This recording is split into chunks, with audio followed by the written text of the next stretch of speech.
ফের বাজির বলি। চম্পাহাটিতে বাজি কারখানায় ভয়াবহ বিস্ফোরণে জখম প্রৌঢ়ার হাসপাতালে মৃত্যু হয়েছে। ক্যান্সারে নেই আর ভয়, NCRI হবে এর জয়। আপনাদের ভরসা নেতাজি সুভাষচন্দ্র বোস ক্যান্সার হসপিটাল। হাসপাতালে চিকিৎসাধীন বাজি কারখানার মালিক এই মুহূর্তে আমাদের প্রতিনিধি হিন্দোল দে সরাসরি রয়েছেন আমাদের সঙ্গে। হিন্দোল, বাজি কারখানার মালিক কেমন রয়েছেন, আর এই বাজি কারখানায় আইন মেনে কি বাজি তৈরি হতো, কি বলছেন তদন্তকারীরা?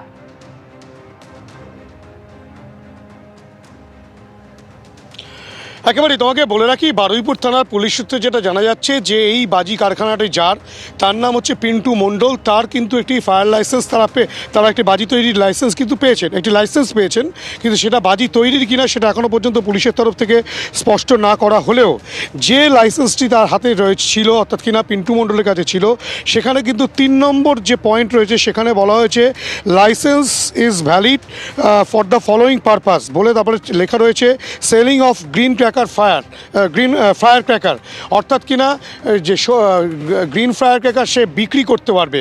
কিন্তু কালকে যেখানে বিস্ফোরণ হয়েছে পিন্টু মণ্ডলের এই যে বাড়ির পাশের এই যে অংশ পিন্টু মণ্ডলের বাড়িতে, এখানেই কিন্তু বেলা 12টা 15 নাগাদ সেই বিস্ফোরণের ঘটনা ঘটে এবং এই বিস্ফোরণের ঘটনাতেই কিন্তু মোট 3 জনকে এখানে পড়ে থাকতে দেখা যায়, যাদের মধ্যে শঙ্করী সর্দার, তারই এক আত্মীয়া, তার নাম অর্পিতা সর্দার এবং ভক্তিপদ সর্দার, তারা কিন্তু রীতিমতো অগ্নিদগ্ধ অবস্থায় ছিলেন। তার পাশাপাশি পিন্টু মণ্ডল তিনিও কিছুটা আহত হয়েছেন, তেমনটাও কিন্তু জানা যাচ্ছে স্থানীয় সূত্রে।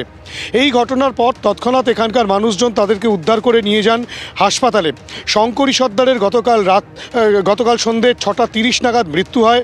অর্পিতা সর্দার তিনিও আশঙ্কাজনক অবস্থায় এমআর বাঙুর হাসপাতালে বার্ন ওয়ার্ডে চিকিৎসাধীন রয়েছেন। তার শরীরের 80% পুড়ে গিয়েছে এবং শঙ্করী সর্দার তার কিন্তু 100%ই পুড়ে গিয়েছিল, তেমনটাই হাসপাতাল সূত্রে বলা হয়েছে। এবং তোমাকে দেখাবো, তুমি দেখতে পাচ্ছ এখনও পর্যন্ত পুকুরের মধ্যে বারুদ পড়ে রয়েছে, বিভিন্ন জায়গায় ধ্বংসের স্তূপ এবং গোটা ঘটনা তদন্ত প্রক্রিয়া চলছে। যেখানে যে লাইসেন্স পাওয়া গেছে সেই লাইসেন্স কিন্তু শুধুমাত্র ফায়ার ক্র্যাকার বিক্রি করার, গ্রিন ফায়ার ক্র্যাকার বিক্রি করার লাইসেন্স। সেখানে সেই বাজি কিভাবে তৈরি হচ্ছিল সেই নিয়ে উঠছে বড়সড় প্রশ্ন। ধন্যবাদ হিন্দোল। বাজি ওই বড়দিন সব উপলক্ষে সব বাজি ফাজি সব নিয়ে যায় এখান থেকে, টুকটাক সারা বছর তো ব্যবসা চলে। এবারে বাজিটা ওই বড়দিন উপলক্ষে হচ্ছিল, সামনে 1 জানুয়ারি রয়েছে। ফায়ার ব্রিগেড হবে শুনেছি, কিন্তু বছর 2 আগে থেকে শুনছি কোনো ফায়ারের কোনো সুব্যবস্থা নেই, কোনো এটা বাস্তব কথা। আমরা ওই গ্রামের ছেলেপুলে ছুটে গিয়ে যেখানে যে অ্যাক্সিডেন্ট হয় আগে পাড়ার লোক কভার করার চেষ্টা করি, আর খুব রাস্তা ফাস্তা বড় টড়ো হলে ফায়ার ব্রিগেড ঢোকে, তাও লেটে। হ্যাঁ, ভয়াবহ তো 100 বার, নাহলে 4-5 জন ইনজিওর্ড, বাড়ি উড়ে গেছে, ভয়াবহ 100 বার। সেলিং লাইসেন্স আছে, ওই কিছু বাজি বেশি হয়েছিল সেইগুলো মজুত করেছিল। এবার বলছে আমি যেটা শুনলাম যে গ্যাস সিলিন্ডার বাস্ট করেছে, ওর থেকে আগুনটা ধরে নিয়ে গেছে। 280 টাকা রোজ পেত, 280 টাকা। হ্যাঁ 280 টাকা রোজ পেত। উনি আগের বছর কাজ করেছে, এবছরে ওই সবে কাজ হয়তো হচ্ছে কি, আগের বছরে বাজি ফাজি পরিষ্কার পরিচ্ছন্ন করছিল, এবছরে ওরকম গেছিল কাজে।